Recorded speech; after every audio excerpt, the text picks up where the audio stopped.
Hi అండి. ఎలా ఉన్నారు మీ అందరూ? నేనైతే చాలా బాగున్నానండి. ఈరోజైతే కొంచెం పనుండి రాయగడ వచ్చానండి. రాయగడ వచ్చానని ఇంకా విశాల మార్ట్‌కి వెళ్ళానండి. విశాల మార్ట్‌లో కొంచెం షాపింగ్ చేద్దామని, అర్హాన్‌కి సమ్మర్ వేర్ తీద్దామని వెళ్ళానండి. చాలా ఎందుకో నాకు విశాల మార్ట్‌లో షాపింగ్ చేయడం అంటే ఇష్టపడతదండి. ఎందుకంటే రీజనబుల్ ప్రైస్ ఉంటది. అలాగే క్వాలిటీ కూడా బావుంటదండి. టాయ్స్ అవ్వని, చిన్నపిల్లలకి బట్టలవని క్వాలిటీగా ఉంటది.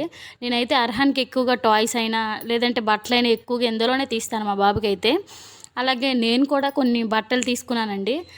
ఎలాగో వచ్చాను కదా అని కొన్ని టాపులు నచ్చితే తీసుకున్నానండి. అర్హాన్‌కి కూడా టాయ్స్ తీసుకున్నాను. వాడికి బాగా నచ్చాయని. అలాగే మీరు మీరు ఎందులో షాపింగ్ చేస్తారో కింద కామెంట్ చేయండి. అలాగే విశాల మార్ట్‌లో షాపింగ్ చేస్తారో లేదో కూడా కింద కామెంట్ చేయండి. ప్లీజ్ లైక్ చేయండి, షేర్ చేయండి, సబ్స్క్రైబ్ చేయండి. వీడియోని చూస్తున్నారు కానీ లైక్ చేయట్లేదు. ప్లీజ్ లైక్ చేయండి, సబ్స్క్రైబ్ చేసుకోండి. ఇంతే ఈ వీడియో. మీకు నా వీడియోలు నచ్చాయి అనుకుంటున్నాను. చిన్నపిల్లలకైతే బట్టలు బాగుంటాయి. ఒక్కసారి వెళ్ళి చెక్ చేయండి. ఇంతే.